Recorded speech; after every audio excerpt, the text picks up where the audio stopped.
Alors, bonsoir à tous et bienvenue dans cette vidéo de débriefing pour le système Full King sur le Dow Jones 100 ticks.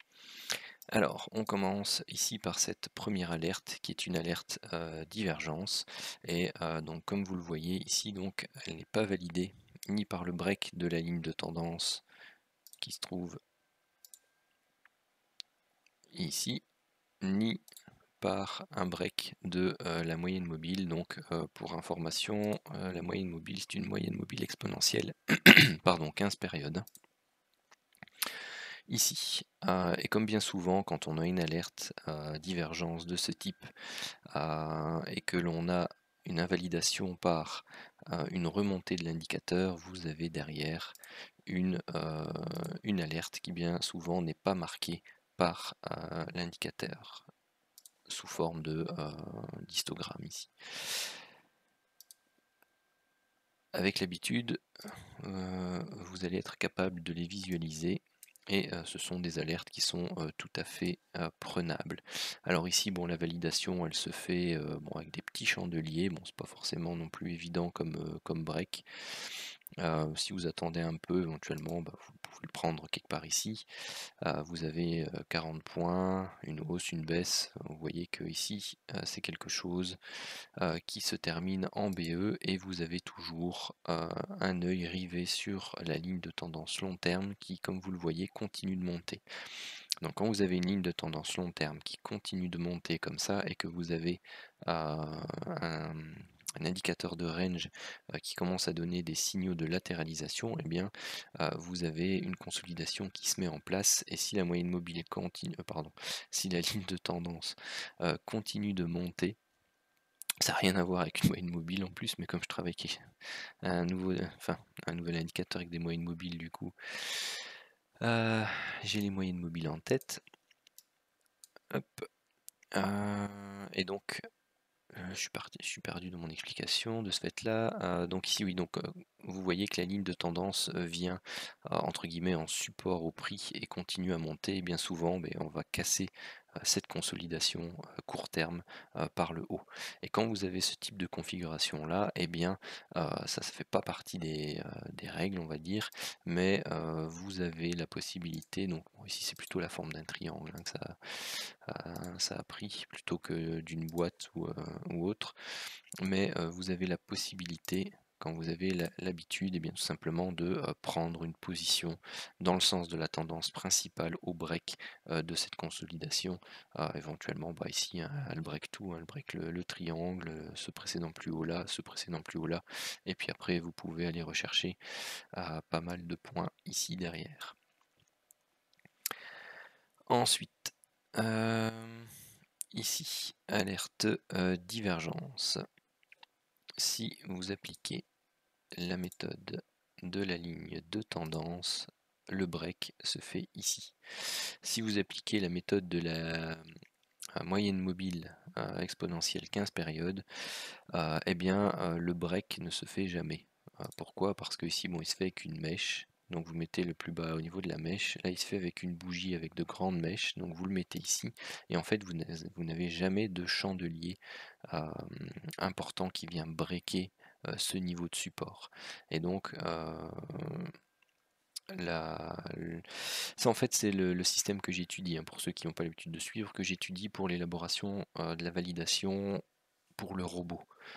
Et donc elle est très très très pertinente comme approche de validation, et elle est d'autant plus qu'elle permet aux personnes qui suivent donc le streaming live de pouvoir visualiser ça plus facilement que de imaginer une trendline comme celle-ci qui vient à être breakée.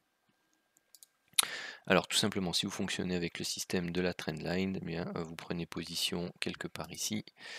Vous avez avec le spread moins de 15 points comment d'évaluer, de mouvement.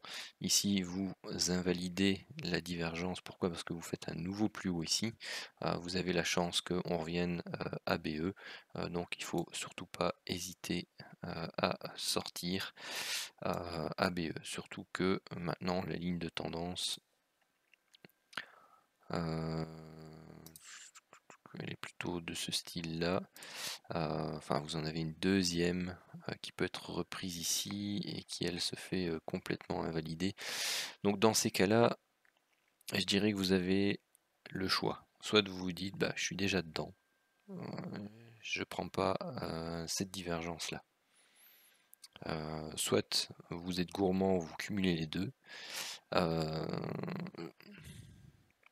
Soit, bah non, enfin, ce sont les deux solutions les plus intéressantes possibles. Maintenant, il est clair que ce soit celle-là ou celle-là, il y en a une des deux. Si celle-là vous êtes sorti à BE et que vous reprenez celle-là ici, celle-là elle se fait stopper.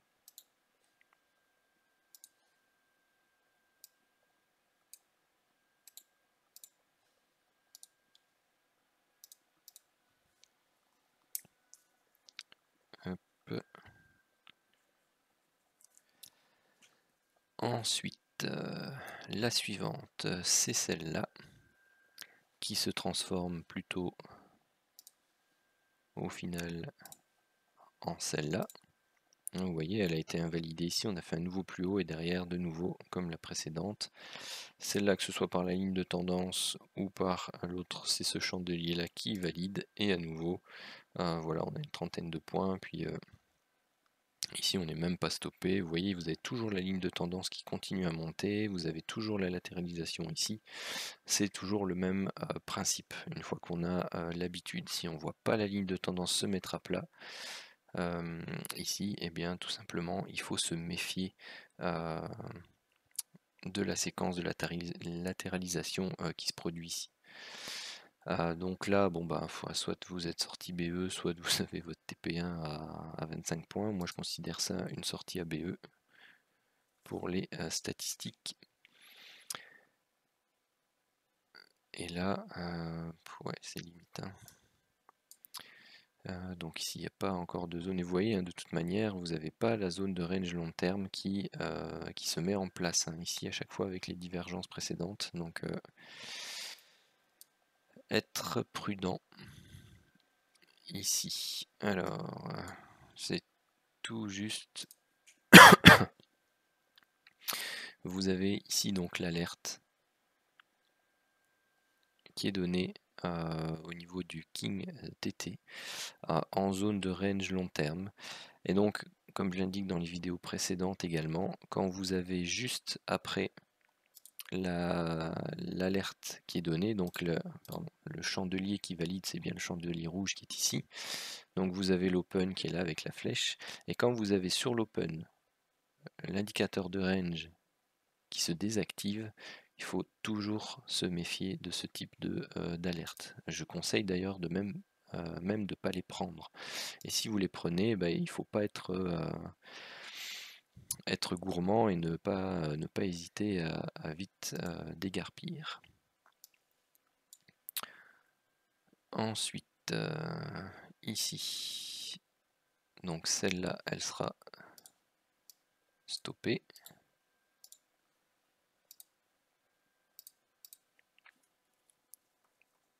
Jusqu'à présent, c'est pas une très bonne journée, mais heureusement, on a ah, attendez, parce que là, non, il n'y avait pas de setup de divergence en route.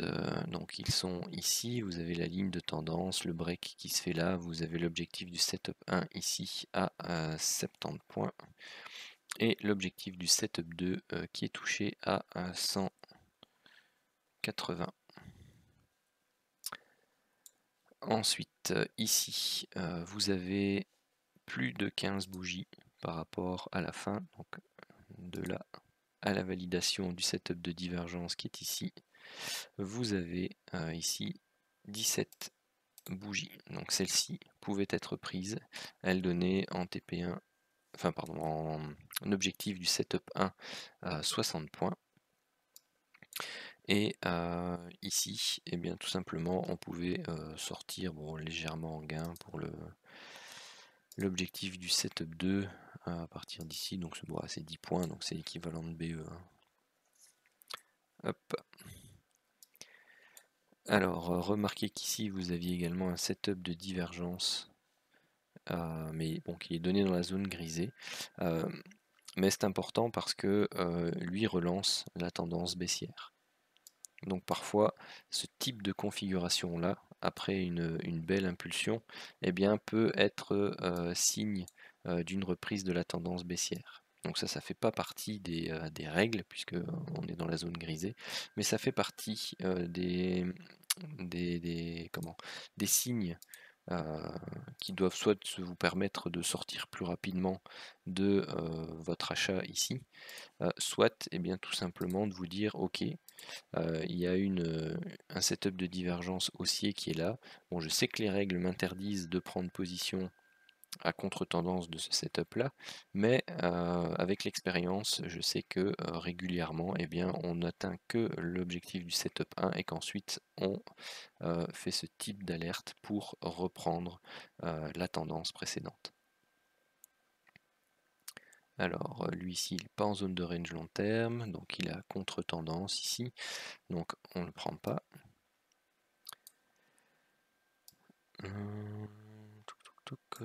Ici, pas de validation de l'alerte divergence. Oups. Si jamais vous avez des questions, pour ceux qui suivent le live, il ne faut surtout pas hésiter à les poser. Hein. Soit j'y réponds directement, parce que je check quand même de temps en temps le chat. Sinon, bah, je les fais quand je les vois ou en fin de vidéo. Donc ici vous avez toute une série d'alertes qui, donc les bleus hein, pour du King TT, donc qui ne sont pas en zone de range long terme, et par contre voilà un petit exemple de consolidation en range court terme. Hop. Donc ici hein, vous voyez que vous avez le range court terme qui se met en place, vous avez la boîte qui se forme et, eh bien tout simplement vous avez la possibilité au break par le bas de celle-ci de prendre bon, bah, une petite position, hein, que vous fassiez du scalping, un peu d'intra pour je sais pas moi 30, 40, 50 points. Ici ça donnait quand même beaucoup plus, mais voilà, ça donnait 130 points. Éventuellement vous sortiez de ce trade à la validation de la divergence haussière. Ici vous aviez 90 points, vous faisiez le reverse ici à ce niveau là, vous aviez l'objectif du setup 1 à plus ou moins 60 points et l'objectif du setup 2 ici à plus ou moins 155 points.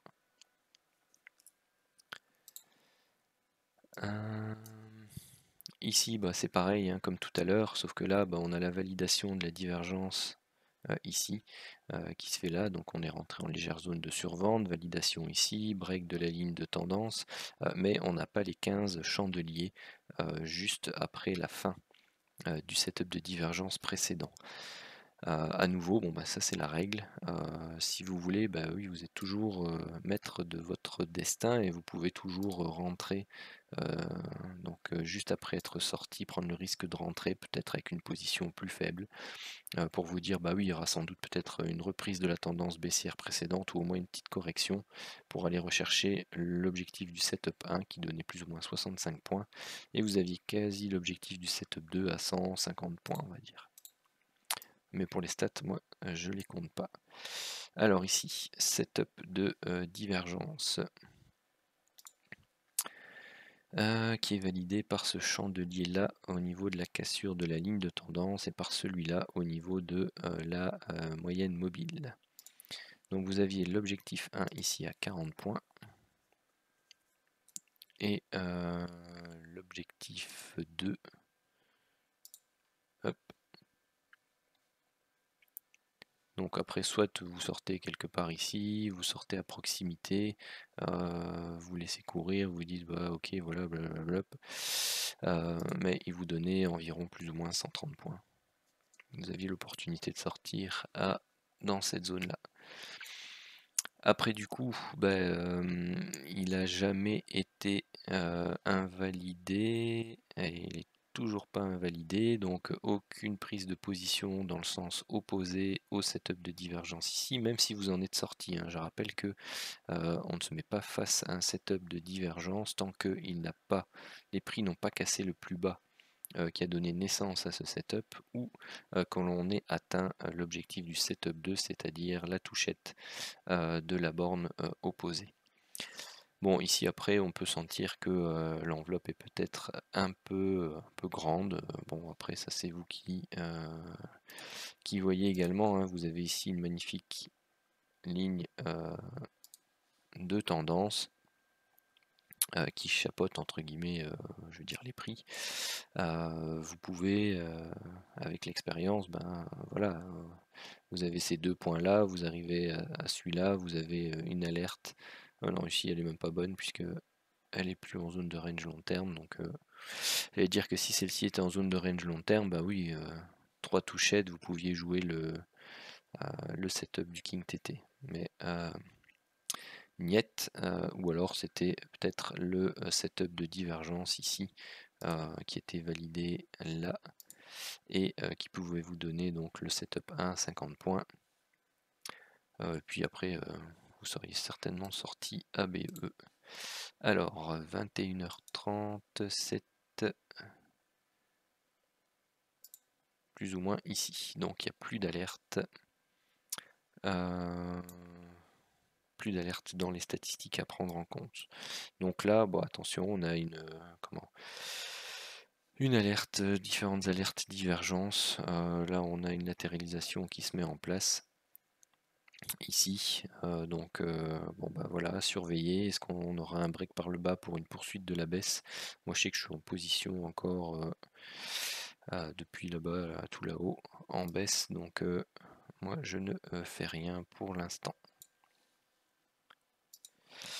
Donc, alors, pour le setup 1, j'ai dit 110, 4 gagnants, 2 perdants, 2 BE. Pour le setup 2, 345, 3 gagnants, 2 perdants, 3 BE.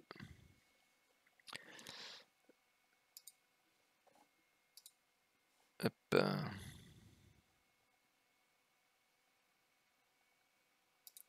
Alors, comment peut-on avoir une MM 15 périodes, la MM triangulaire? Ah, ok. Oui, pendant tout un temps, j'observais un peu la MM triangulaire 50 périodes. Mais ici, donc bah, tout simplement, tu fais par exemple ajouter moyenne mobile. Donc au lieu d'être triangulaire, elle est, enfin d'habitude normalement elle est mise de base en simple, hein. Donc on prend exponentielle, 15 périodes. Je vais la remettre en bleu, hop. Et je vais supprimer celui-là, voilà. Et bon, je vais la laisser en bleu. Et voilà, en fait, donc tu as la moyenne mobile exponentielle 15 périodes, tout simplement. Donc ça, faut l'ajouter soi-même en fait. Elle n'est pas reprise directement dans l'indicateur, parce que bon, ça c'est quelque chose qui est disponible sur toutes les plateformes. C'est pas un indicateur perso, donc voilà. Hop. Alors, bah ici je vais terminer la vidéo pour la partie débriefing du Full King, et je vais relancer une nouvelle vidéo pour l'analyse des différents actifs. Donc je remercie tout le monde de m'avoir suivi pour cette vidéo de débriefing, et si jamais le système vous intéresse ou si vous avez des questions à poser, n'hésitez pas à me contacter. Voilà, sur ce, je vous souhaite une bonne journée ou une bonne soirée.